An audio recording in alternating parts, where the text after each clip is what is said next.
नमस्कार, news India देख रहे हैं आप। मैं हूं आपके साथ नीतू गुप्ता। पार्लियामेंट पॉलिटिक्स की शुरुआत करेंगे। संसद के बजट सत्र का आज 10वां दिन रहा। नेता प्रतिपक्ष मल्लिकार्जुन खड़गे ने उनके भाषण के 6 हिस्से हटाने पर सवाल उठाए।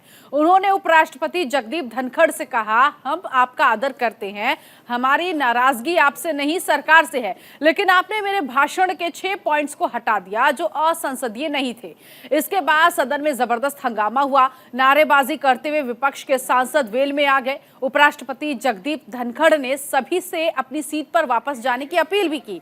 विपक्षी सांसदों ने उपराष्ट्रपति की बात नहीं मानी तो सभापति धनखड़ ने रणदीप सुरजेवाला, जयराम रमेश, तुलसी, केसी वेणुगोपाल समेत कई सांसदों को नेम कर दिया। सभापति की आपत्ति के बाद कांग्रेस और विपक्षी सांसदों ने राज्यसभा से वॉकआउट किया है।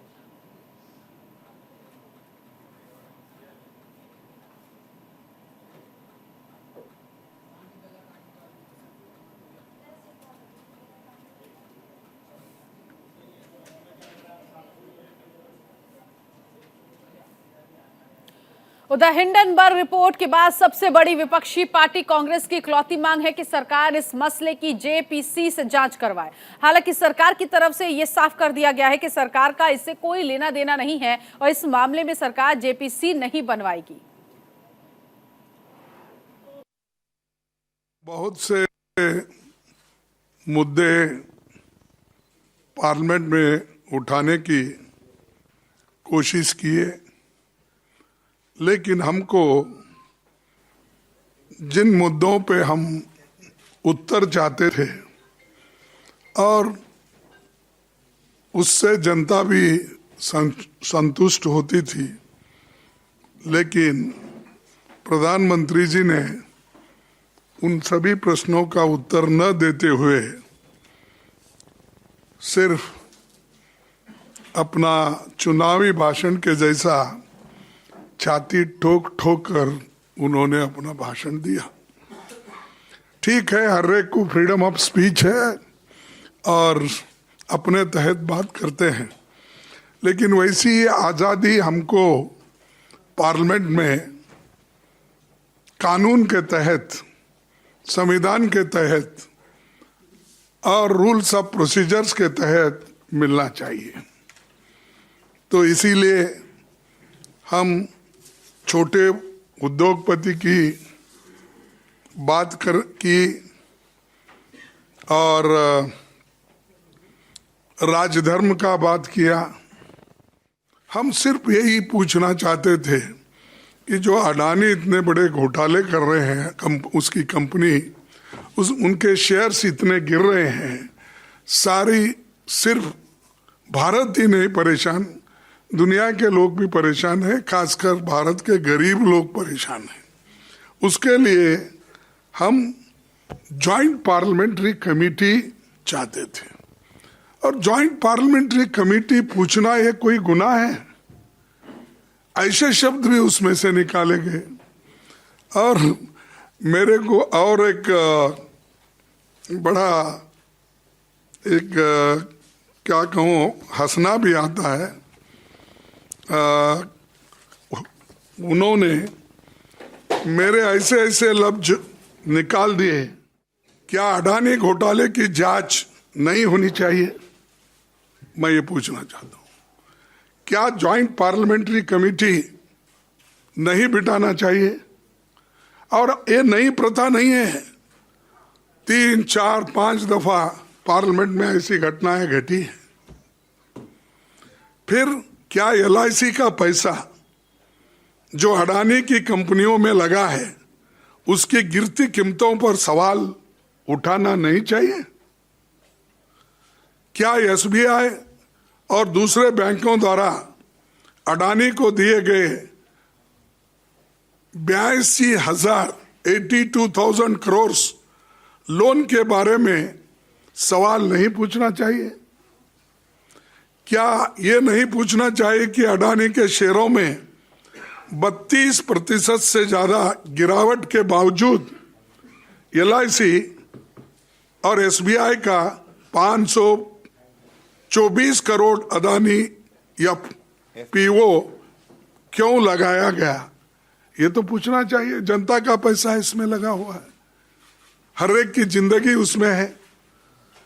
फिर क्या ये नहीं पूछा जाना चाहिए कि LIC और SBI के शेयरों की कीमत शेयर बाजार में 1 लाख करोड़ से ज्यादा क्यों गिर गया?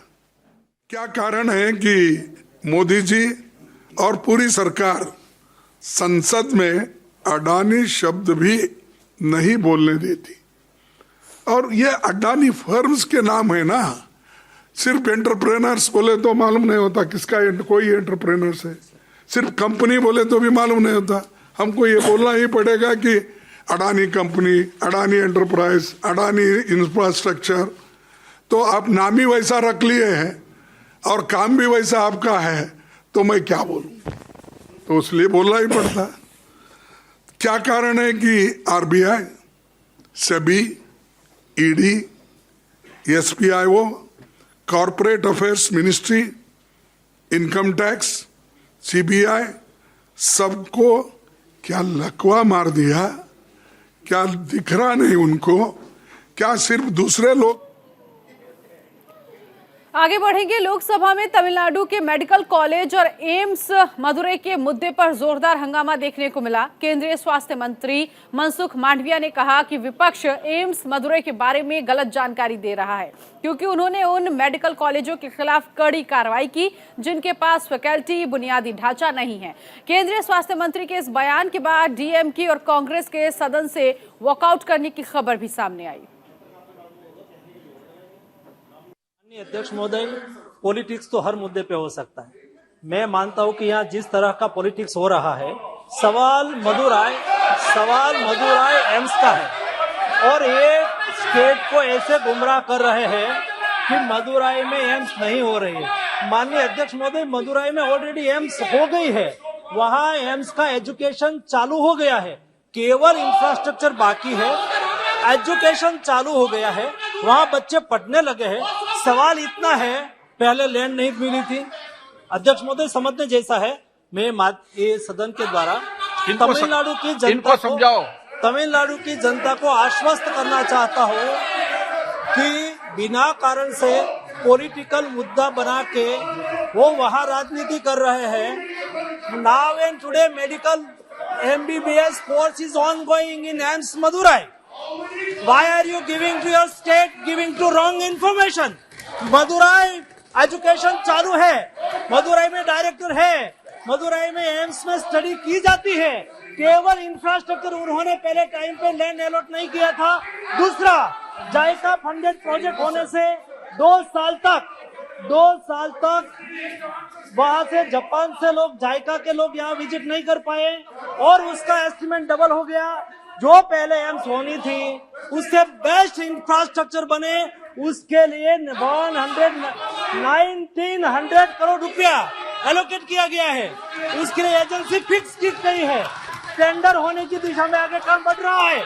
सारी चीज आपको पता है, सभी लोगों ने मुझे लेटर लिखा है, मैंने उसको डिटेल इंफॉर्मेशन दिया है, लेकिन राजनीति करना है उसका तो कोई सॉल्यूशन नहीं है। हम मोदी जी ने एम्स दिया है और तमिलनाडु में मैं सदन को कहना चाहता हूँ, तमिलनाडु में आज एम्स का एजुकेशन चालू है, वहाँ स्टूडेंट की पढ़ाई हो रही है। क्वेश्चन नंबर इंफ्रास्ट्रक्चर प्रोवाइड किया 122 और फिर पॉलिटिक्स करते रहते हैं माननीय अध्यक्ष महोदय।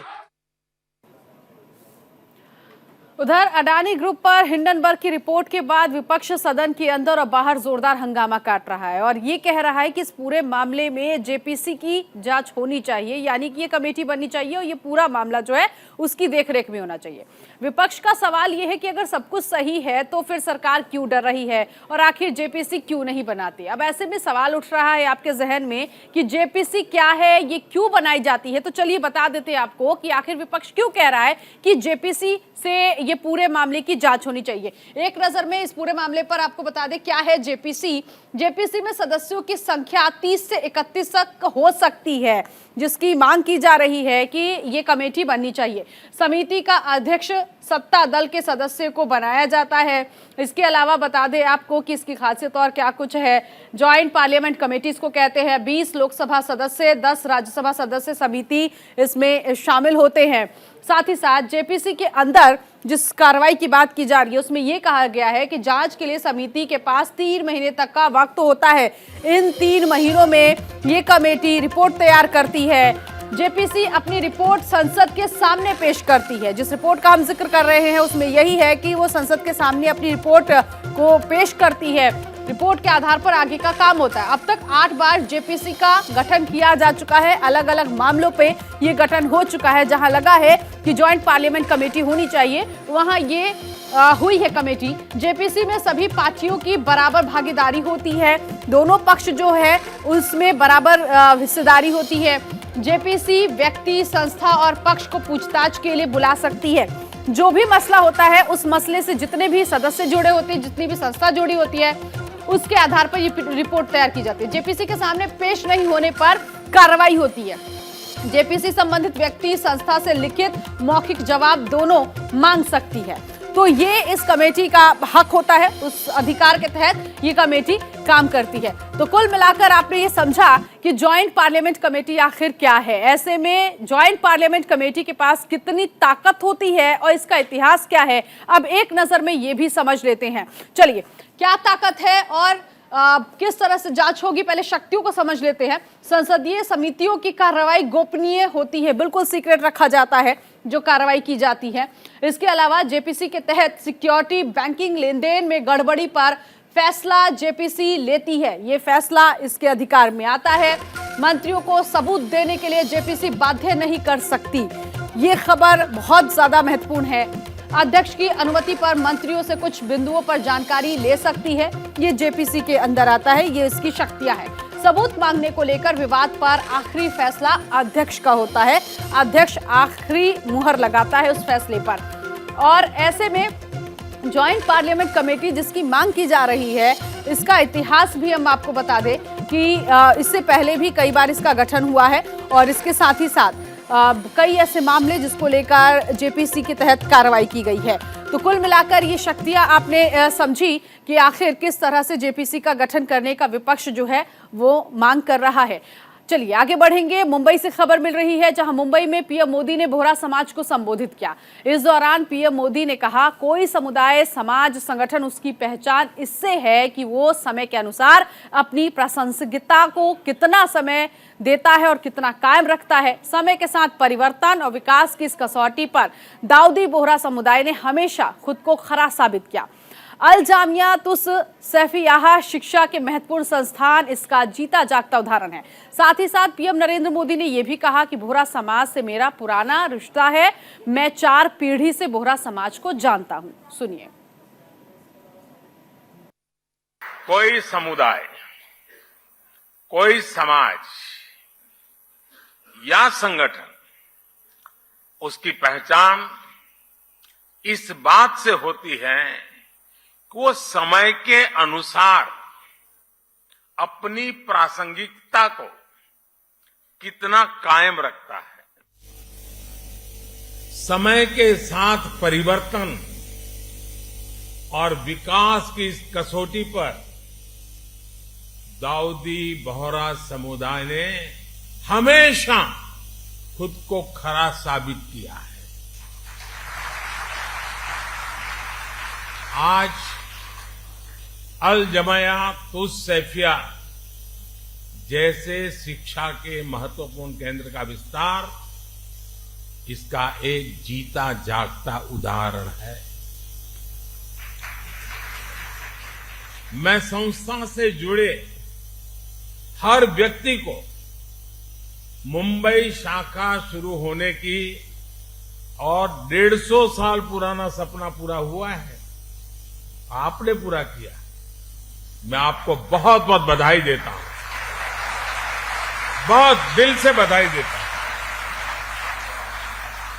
साथियों, दाऊदी बोहरा समुदाय और मेरा रिश्ता कितना पुराना है, ये शायद ही कोई ऐसा होगा जिसको पता न हो। मैं दुनिया में कहीं पर भी गया, वो प्यार यानी एक प्रकार से बरसता रहता है। और मुझे तो मैं हमेशा एक बात जरूर बताता हूं, मैं सैयदना साहब 99 एज थी, मैं ऐसे ही चला गया वहां सरसपुर। 99 एज में वो बच्चों को पढ़ा रहे थे जी। मेरे मन को वो घटना आज भी इतना प्रेरित करती है। क्या कमिटमेंट, नई पीढ़ी को प्रशिक्षित करने का सैयदना साहब का क्या कमिटमेंट है। 99 एज में भी बैठ करके बच्चों को पढ़ाना, और मैं समझता हूं 800,000 बच्चे एक साथ पढ़ रहे थे। मेरे दिल को वो दृश्य हमेशा हमेशा प्रेरणा देता रहता है। गुजरात में रहते हुए हमने एक दूसरे को बहुत करीब से देखा है। कई रचनात्मक प्रयासों को साथ मिलकर के भी आगे बढ़ाया है। और मुझे याद है सैयदना साहब की शताब्दी का वर्ष हम मना रहे थे और सूरत में हमारा बहुत बड़ा जलसा था, मैं भी था उसमें। तो सैयदा साहब ने मुझसे कहा तुम मुझे बताओ मैं क्या काम करूं। मैंने कहा मैं कौन होता हूं आपको काम बताने वाला। लेकिन उनका बड़ा आग्रह था, तो मैंने कहा देखिए गुजरात को तो हमेशा पानी का संकट रहता है, आप उसमें कुछ जरूर।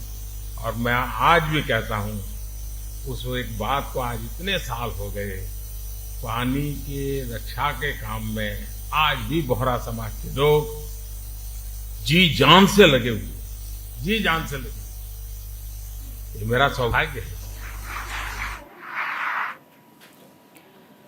उधर प्रधानमंत्री नरेंद्र मोदी ने आज लखनऊ में ग्लोबल इन्वेस्टर समिट का उद्घाटन किया। पीएम ने कहा उत्तर प्रदेश संभावनाओं और अवसरों की भूमि है। भारत का नया ग्रोथ इंजन होने के नाते यूपी ग्लोबल इन्वेस्टर समिट 2023 का आयोजन आर्थिक विकास भी होगा और रोजगार के अवसर भी यहां बढ़ेंगे।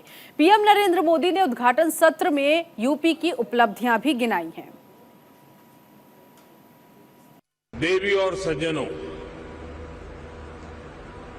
आप सभी का ग्लोबल इन्वेस्टर समिट में बहुत बहुत स्वागत है।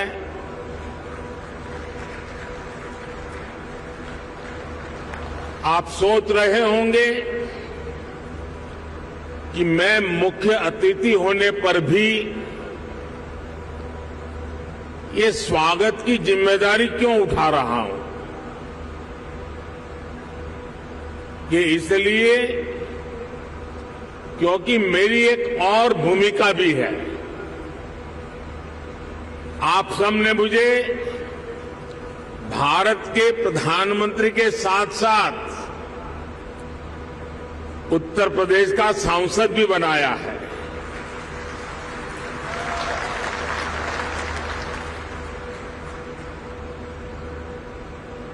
उत्तर प्रदेश के प्रति मेरा एक विशेष स्नेह है और यूपी के लोगों के प्रति मेरी एक विशेष जिम्मेदारी भी है।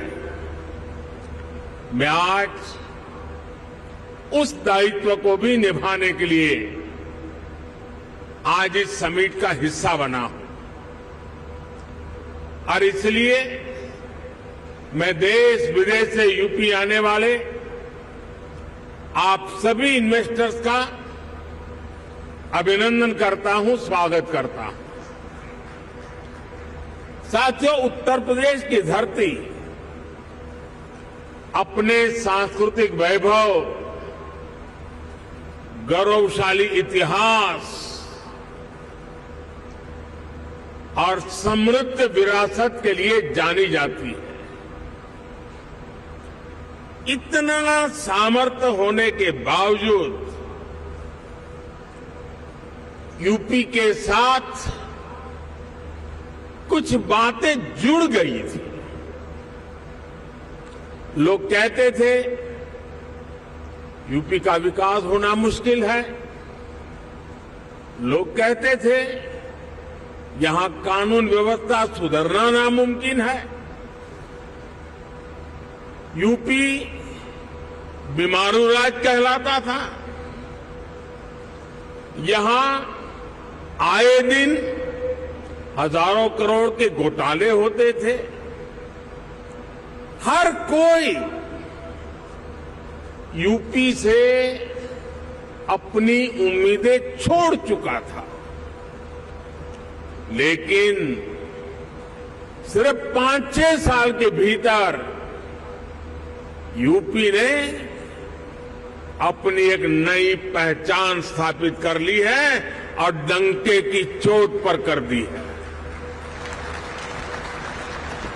अब यूपी को सुशासन से, गुड गवर्नेंस से पहचाना जा रहा है।